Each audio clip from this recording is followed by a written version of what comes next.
RTO के पूर्व आरक्षक सौरभ शर्मा की अनुकंपा नियुक्ति के मामले पर सियासत गर्माती जा रही है। मध्य प्रदेश विधानसभा में उपनेता प्रतिपक्ष हेमंत कटारे ने गुरुवार को इस मामले में प्रेस कॉन्फ्रेंस कर पूर्व मंत्री भूपेंद्र सिंह को घेरा है। उन्होंने आरोप लगाया कि सौरभ शर्मा की नियुक्ति में तत्कालीन मंत्री भूपेंद्र सिंह ने नोट शीट लिखी थी। कटारे ने तत्कालीन गृह एवं परिवहन मंत्री भूपेंद्र सिंह की लिखी नोट शीट भी जारी की। कटारे ने पूर्व मंत्री और सागर के खुरई से विधायक भूपेंद्र सिंह के एक बयान का जिक्र किया।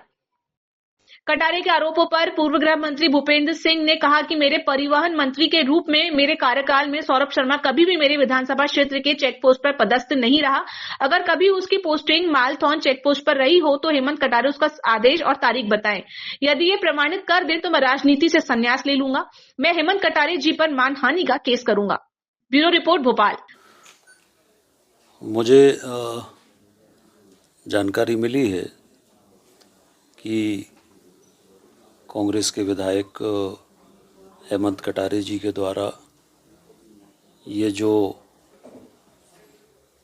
सौरभ शर्मा जो ये पूरा जो परिवहन का विषय जो सामने आया है और जो रेड हुई है और जो सौरभ शर्मा के यहाँ से जो भी सोना वगैरह या जो भी पकड़ा गया है, इस संबंध में हेमंत कटारे जी ने कहा है कि सौरभ शर्मा की नियुक्ति मेरे द्वारा हुई थी या मैंने अनुशंसा की थी, ये पूरी तरह से असत्य है।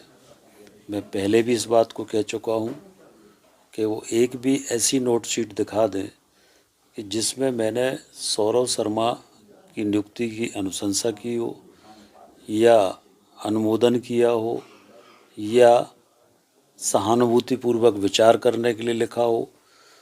मैंने कभी भी सौरभ शर्मा की ना नियुक्ति की अनुशंसा की। एक सामान्य रूप से मंत्रियों के पास आवेदन आते हैं तो विभाग को भेज देते, पर नियुक्ति का अधिकार भी परिवहन मंत्री को नहीं होता, ये आयुक्त ट्रांसपोर्ट कमिश्नर को होता है। तो मेरे द्वारा ना कोई अनुशंसा की गई, ना कोई सहानुभूतिपूर्वक विचार करने के लिए लिखा गया, ना मेरे द्वारा कोई आदेश किया गया। हम सब जानते हैं, पूरा प्रदेश जानता है कि हेमंत कटारे मैनेज होके पत्रकार वार्ता करते हैं या मैनेज होके आरोप लगाते हैं। ये कोई एक मामला नहीं है, ये लगभग इनका हर दिन का काम है।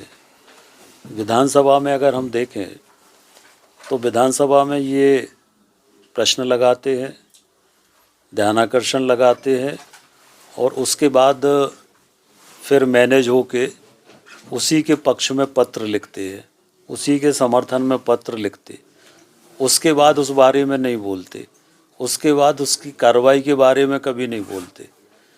इसी तरह से पूर्व में सुधीर शर्मा जी के ऊपर इन्होंने आरोप लगाए और फिर बाद में मैनेज होके और स्वयं ने कहा कि आरोप गलत थे। तो हेमंत कटारे जी, पूरा प्रदेश जानता है कि मैनेज होकर पत्रकार वार्ताएं करते हैं।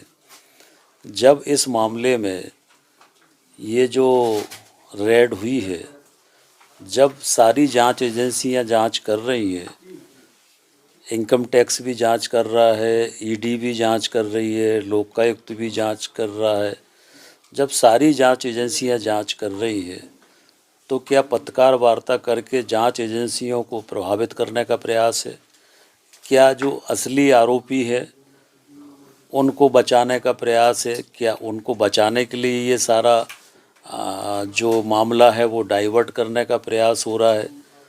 पर मैंने पहले भी कहा और आज फिर कह रहा हूँ कि जांच में सत्यता आएगी और जो भी आरोपी हैं वो सारे आरोपी, उन पर कार्रवाई सरकार करेगी।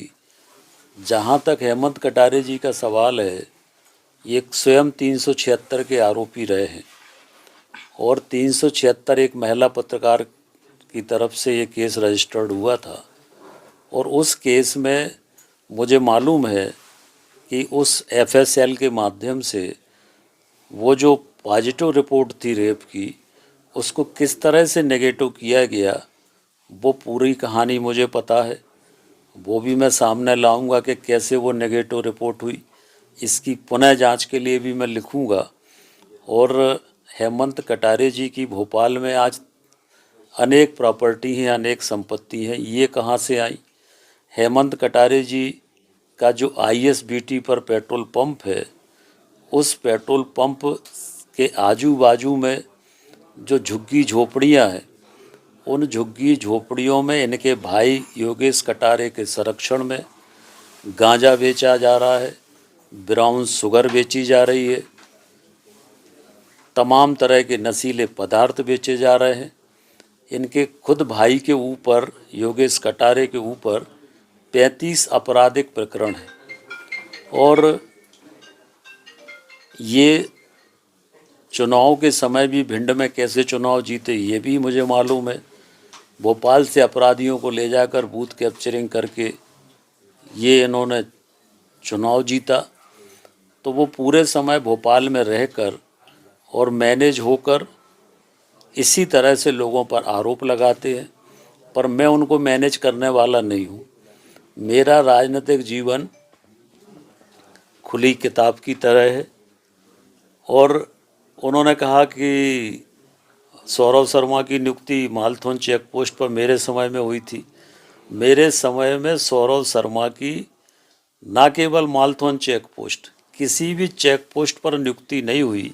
मेरे समय में ऐसा परिवहन मंत्री था जिसने पूरे प्रदेश में चेक पोस्ट बंद कर दिए थे। तो उनको तो मेरी प्रशंसा करना चाहिए कि मैंने तो चेक पोस्ट बंद किए थे।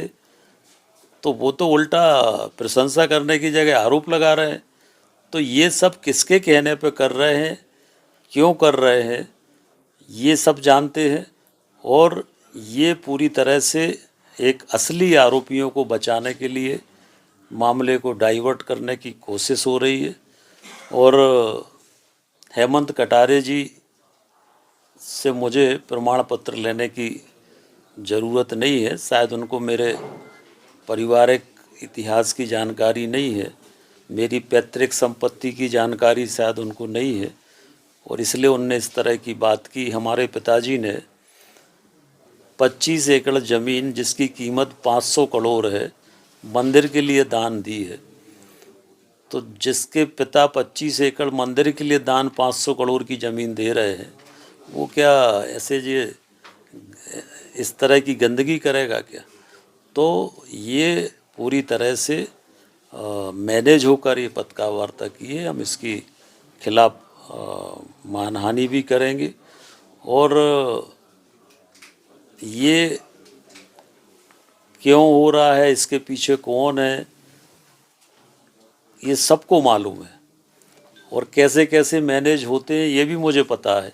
और इसमें भी कैसे मैनेज हुए वो भी मुझे पता है। और इसमें भी क्या मिला वो भी मुझे पता है।